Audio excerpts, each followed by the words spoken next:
Hoje, Chicago teve um dia aparentemente tranquilo, com as cotações sem um rumo definido. Os primeiros vencimentos, ou os vencimentos mais próximos, encerrando com quedas até pequenas, aí, muito próximas de zero. Os vencimentos mais longos subindo um pouquinho, enfim, nada muito diferente do encerramento de ontem. A gente viu que o mercado ele deu uma esticada importante, conseguiu ultrapassar aquele patamar, aquela barreira dos $9 por bushel, que era visto exatamente como um obstáculo a ser ultrapassado. Agora resta saber se ele vai se consolidar nesse patamar acima dos $9 por bushel. Nosso convidado hoje é o Luiz Fernando Gutierrez, lá da Safras e Mercado, para nos ajudar a entender justamente o que significa essa movimentação, esses novos patamares de preço, se de fato esses números acima de $9 por bushel estariam consolidados. Seja bem-vindo, Luiz. Obrigado pela participação mais uma vez conosco aqui no Notícias Agrícolas. Afinal de contas, novembro a 9,13, março de 21 a $9,21, maio de 21 a $9,23, todos os patamares aí acima dos $9.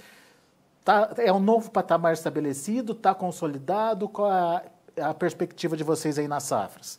Boa tarde, Alexandre. Boa tarde a todos. Obrigado pelo convite mais uma vez. Bom, o mercado ele teve esse movimento positivo aí na semana passada, mesmo com o USDA elevando a safra americana, lembrando, trouxe uma safra americana quase recorde, né? Produtividade recorde, mas com uma área menor que o recorde já semeado, a estimativa não chegou a bater a safra recorde que eles já colheram. Então, mesmo com esse número de quarta-feira aí, que foi dia 12, o mercado engatou 2 ou 3 sessões de alta, né, na semana passada, e muito disso veio daquele problema climático que a gente viu lá localizado em Iowa. Lembrando que Iowa é um estado importante, é o segundo maior estado produtor dos Estados Unidos. A gente teve aí na segunda ou na terça-feira da semana passada um evento climático bem importante, que foi um vento muito forte, não chegou a ter exatamente chuva, mas é uma tempestade que envolve muito vento e realmente trouxe problemas lá para lavouras de soja de milho, para silos, enfim, para toda uma região de Iowa. E isso trouxe realmente uma especulação em cima de, daqui a pouco, a Iowa não vai colher tudo que poderia colher. Junto a isso, a gente teve na semana passada também vendas importantes aí americanas para exportação, registros superaram as expectativas, mais de 3 milhões aí somando safra velha e safra nova, compras chinesas acontecendo, e isso fez com que o mercado superasse os $9, mesmo com essa safra quase recorde, como eu falei, que o USDA estimou. Eu acho que esse movimento especulativo ele foi talvez um pouquinho exagerado, eu entendo, mesmo que a gente tenha perdas em Iowa, eu acho que as perdas talvez não sejam tão grandes assim, até porque o tamanho aí, a região afetada não foi tão ampla assim como está se dizendo. A gente, obviamente que tem especulações com relação a isso, a gente tem que ver realmente qual o tamanho, ou com maior clareza, qual realmente o tamanho desses problemas. A gente está tendo o ProFarm nessa semana, lembrando, que é aquele tour importante lá da Associação de Produtores dos Estados Unidos. Eles vão nas lavouras e nos trazem realmente uma fotografia melhor aí, já da fase final da safra americana, e os números iniciais eles são positivos. Claro, não chegaram ainda em Iowa, mas os estados aí que eles já percorreram estão trazendo aí produtividades até acima do que o USDA estimou. Então eu acho que o movimento especulativo, tudo bem, faz sentido aí até para romper os $9, mas eu acho que os $9 ou 9,10 aí nas primeiras posições é um patamar bem frágil, e dependendo aí os números que a ProFarmer vai nos trazer aí para a produção e produtividade americana, a gente pode ver aí nessa semana, eu acho, testando esses patamares ou até perdendo esses patamares. Então, acho que o movimento eu até entendo, acho que foi um pouquinho exagerado. Se tiver perdas nos Estados Unidos, a safra ainda vai ser grande, lembrando. Então, eu acho que existe uma fragilidade aí para Chicago se depender só disso. Claro que, se a gente tiver novidades com relação, até mesmo essa questão da relação comercial entre Estados Unidos e China, que a gente teve aí os últimos dias foram positivos, né? A gente teve, inclusive, comentários do Trump dizendo que a fase 1 está sendo cumprida e tudo mais, e além disso, vendas americanas acontecendo para a China. Então, isso ajuda a segurar um pouquinho o mercado, mas eu acho que talvez essa especulação em cima da produção americana, eu acho que é bem frágil aí para Chicago. Bom, você falou do ProFarm. Enfim, é um tour que o mercado observa bastante. E os primeiros resultados estão mostrando aí boa safra, Luiz? Sim, os estados que já tiveram aí, que a Proforma já percorreu, estão mostrando aí uma contagem de vagens muito boas, inclusive superando produtividades estimadas inicialmente pelo USDA, né? A gente teve Dakota do Sul, Ohio, a gente já tem alguma coisa em Indiana, Illinois entrando um pouquinho, então a gente já tem dados positivos com relação a isso. Lembrando que, né, a gente vem com condições muito boas, ou vinha, né, de uma forma geral, na safra americana, 74% até semana passada, das lavouras em boas ou excelentes condições. O uso da segunda-feira ontem trouxe uma redução, até já contemplando um pouco as perdas em Iowa, mas a redução foi de 2%, então ainda são condições boas de uma forma geral nos Estados Unidos, e tudo leva a crer que, apesar dos problemas de Iowa, os outros estados tendem a colher muito bem. Então a safra americana eu acho que vai ser muito boa ainda. Tudo bem, pode não ser 120 talvez, pelos problemas em Iowa, mas uma safra de 117, aí, 118, ainda é uma safra relevante. E acho que isso pode impedir aí Chicago de se manter acima dos 9 aí no curto prazo. E bem maior do que aquelas 112 projetadas no relatório do mês passado, né? Exatamente, parece que o mercado não deu muita bola, porque o USDA trouxe uma revisão bem importante, né? A média do mercado esperava por uma safra de 116 e o USDA trouxe 120, então é um aumento bem relevante aí, de uma vez só, digamos assim, né? De um mês para outro.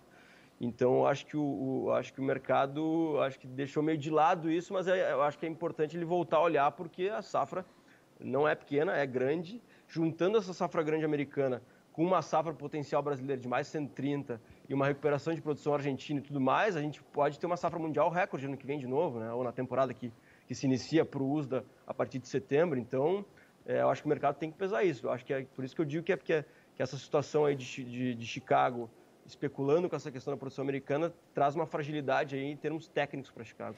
Mas está todo mundo muito atento à demanda chinesa. Essa evolução da demanda chinesa não está acima da expectativa, Luiz, o que justificaria esse otimismo do mercado, ou também tem um certo exagero aí? Eu acho que está dentro da expectativa, Alexandre, né? Nós já conversamos várias vezes aqui nos últimos meses aí, de que a partir do segundo semestre a gente ia ver as compras de soja americana pela China aumentando gradativamente, é isso que está acontecendo, né? A gente vê aumentando realmente, a gente teve algumas semanas de vendas um pouco mais fracas, mas a semana passada de novo a gente teve um bom volume sendo negociado, e eu acho que está dentro do esperado, eu não diria que está superando expectativas. Eu acho que a expectativa realmente está também em cima desses comentários recentes, né? E daqui a pouco, a partir da colheita, realmente a gente pode ver aí sim grandes volumes, aí crescendo mais ainda essas compras, até pela essa relação comercial aí aparentemente melhor, né, que a gente está percebendo. Então, acho que existe uma expectativa, mas eu acho que a expectativa ela pode ser confirmada, digamos assim. Então, em cima disso, existe sim um suporte, mas com os números que a gente já tem, eu acho que é dentro do que estava se esperando para essa época do ano. E realmente as grandes compras de soja americana aí por parte da China devem começar a partir de setembro, a partir de outubro, aí que começa a entrar a safra americana. Muito bem. Agora, quando você considera os patamar acima dos $9 frágil, significa o quê, Luiz? A gente pode ver ele perder esse patamar de novo?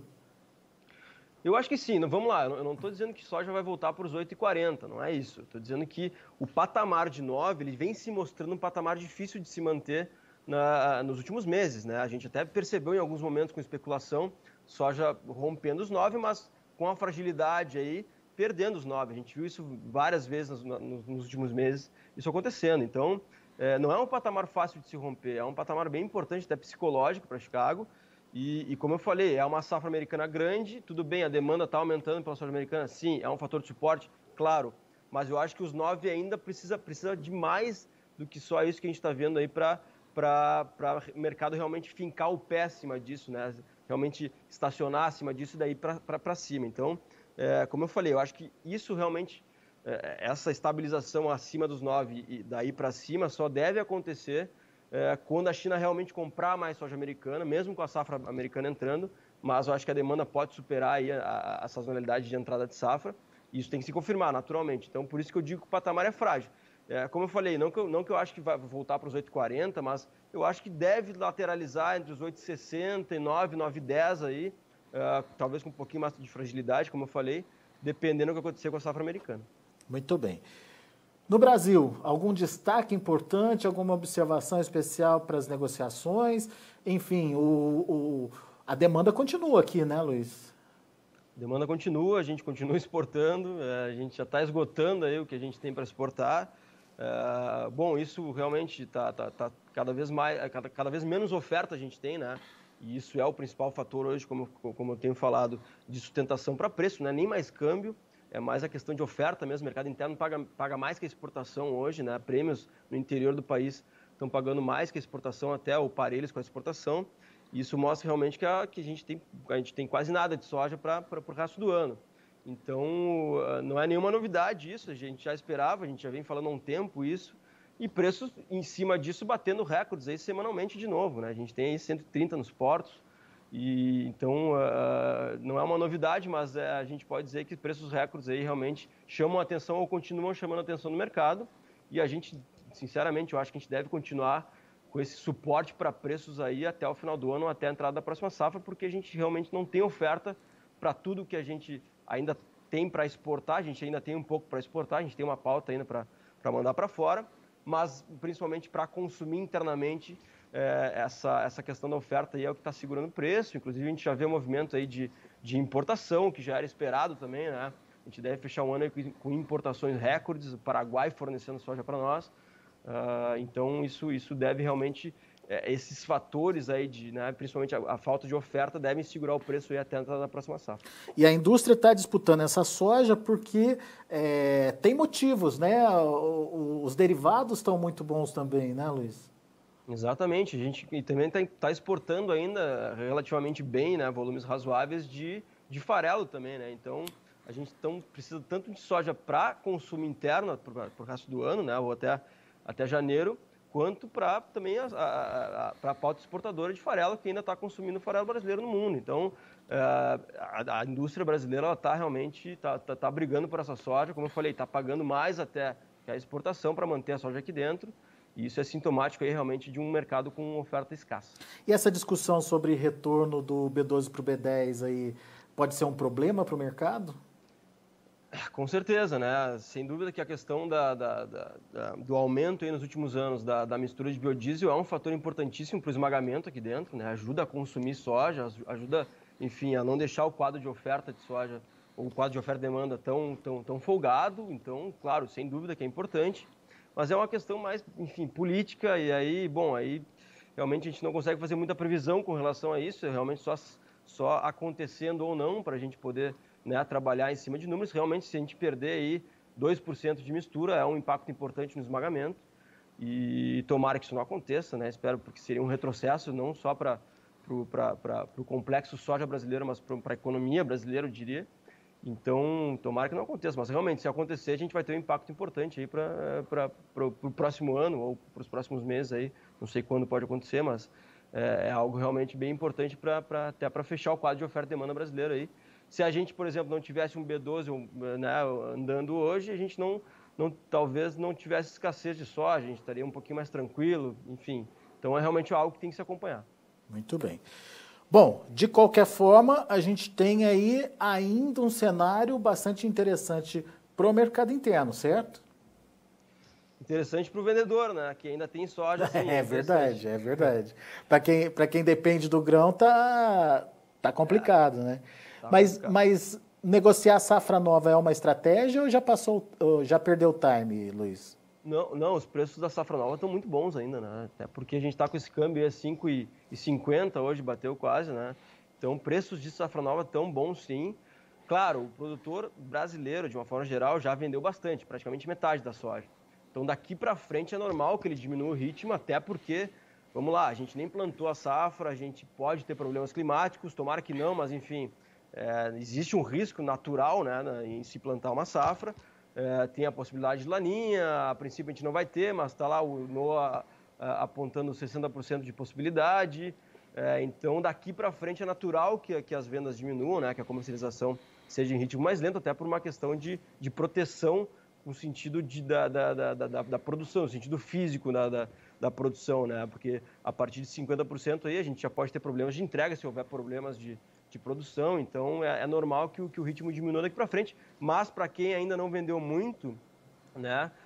Eu acho que o momento é muito favorável ainda, a gente tem preços excelentes para a safra nova. De novo, a gente nunca fechou antecipadamente soja, ou vendeu soja antecipadamente, num patamar tão elevado. Então, para mim, isso indica que realmente é uma oportunidade que a gente está vendo, né? Ou a continuidade dessa oportunidade. Então, quem vendeu pouco, eu acho que ainda pode continuar aí no mercado. Legal. Luiz Fernando Gutierrez, meu caro, obrigado pela participação mais uma vez conosco. Volte sempre, amigo. Obrigado, Alexandre. Um abraço. Até a próxima. Valeu, abraço. Tá aí o Luiz Fernando, Safras e Mercado, analisando o mercado para a gente. Na análise do Luiz Fernando, Chicago hoje deu uma pisada aí no freio em relação à evolução dos preços, principalmente para parar, para avaliar o que o Profarmer está trazendo de informação.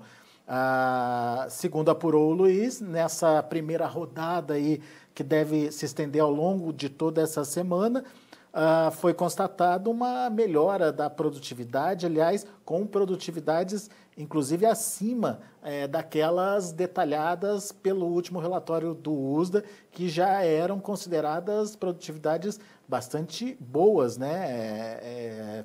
Recordes aí de produtividade. E nesses primeiros registros aí do Profarmer, essas produtividades estariam, inclusive, acima daquelas registradas pelo relatório do USDA. Óbvio, tem ainda a passagem por Iowa, onde teve na semana passada aquele evento climático que trouxe preocupação, enfim, reduziu aí a produção e, consequentemente, a oferta nos Estados Unidos. Vamos ver o que o Profarmer vai falar sobre essa redução. O Luiz acha que não deve ser um impacto tão grande quanto se cogita no mercado, não. De qualquer forma, se houver perdas, são perdas que ainda assim se traduzem em safras importantes de grandes volumes lá nos Estados Unidos, acima, portanto, daquela previsão lá inicial, lá do relatório passado, dos 112 milhões de toneladas.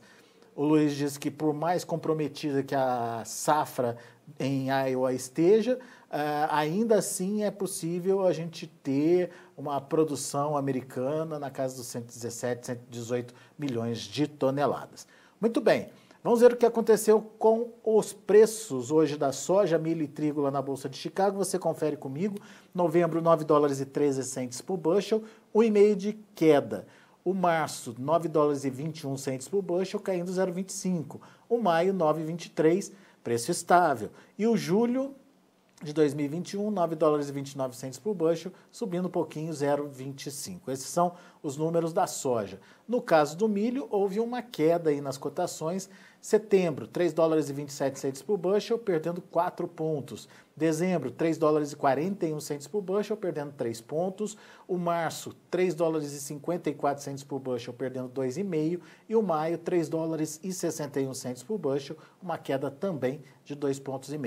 E para finalizar, vamos ao trigo. Trigo perdendo um pouco mais, 9 pontos para o setembro, fechando a 5 dólares e 7 centes por bushel. Dezembro perdendo quase 9 pontos, a 5 dólares e 17 centes por bushel. Março, 5 dólares e 24, queda de 7 pontos mais 75. E o maio perdendo 7 pontos a 5 dólares e 29 centes por bushel. São os números de hoje do mercado de grãos lá na Bolsa de Chicago. A gente fica por aqui e agradeço muito sua atenção e audiência.